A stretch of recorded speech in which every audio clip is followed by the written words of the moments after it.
This is a Blairing Out with Eric Blair show tonight, rocking the red carpet at the premiere for Dio Dreamers Never Die, the documentary film celebrating the life of heavy metal legend Ronnie James Dio. Here with former Dio guitarist Craig GOLDY. The importance of the Ronnie James Dio documentary Dreamers Never Die. One of them is because that catchphrase, if you will, came from a song that he and I wrote together called Could Have Been a Dreamer. And then it says, because dreamers never die. And then being in the band was not a gig, it wasn't a job, it was a dream come true. Because as you know, I came from an abusive family, in and out of hospitals and stitches and almost bled out once.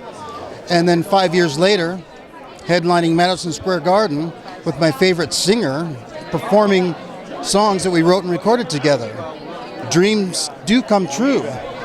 So it's huge. That's not a catchphrase. It's something that, you know, if a pure heart makes a wish and leaves no stone unturned, something very magical will happen. You put God in the mix and it's really going to go nuts. Yeah. And it was a dream come true. And he was a kind man. Do you want to hear a quick story about the level of kindness that man had? Because you've seen him with his fans. When I first got in the band, rough cut. I came from being homeless, living on the streets. They actually rented me gear to take part of the auditions because I didn't have equipment. So they were already being good to me just to audition for Rough Cut. Then he sat in on the audition, and we did Heaven and Hell and Man on the Silver Mountain together.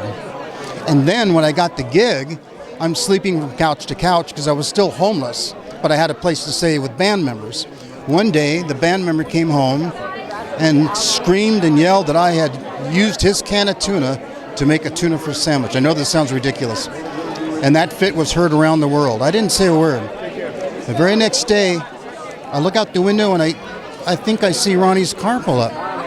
There's Ronnie and Wendy with 2 full bags of groceries.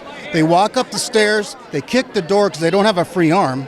I open the door, they storm in, they slam the groceries on the table. They go, "These are for Craig, leave him alone." And off they went just as fast as they came in to then begin recording for the Holy Diver again. They shut down the Holy Diver recording session for that day to go to the store to shop specific items that would become 4 full bags of groceries over a tuna fish sandwich for me.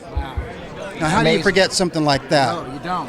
That's the level of kindness of that man. Favorite songs that you got to perform with Ronnie off of those Rainbow records? Stargazer, Gates of Babylon, Kill the King, Man on the Silver Mountain, of course, Long Live Rock and Roll.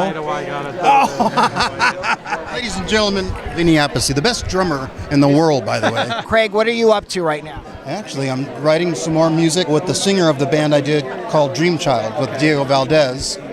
And I'm hoping for him and I to do some more stuff together. Yeah. And it just was a little while. I got into a car accident, had an injury, had some health issues. Took me out for a long time, but now I'm back. Kicking ass. Yeah. Sorry about that, man. No, well, everything comes with a benefit. You know what? I'm glad you're so optimistic. That's what keeps you going, right? Well, if you go by feelings alone, feelings are not the true indication of what's really going on around you. If it feels bad, it may not necessarily be so bad. And if it feels good, it may not necessarily be so good. The Blairing Out Show.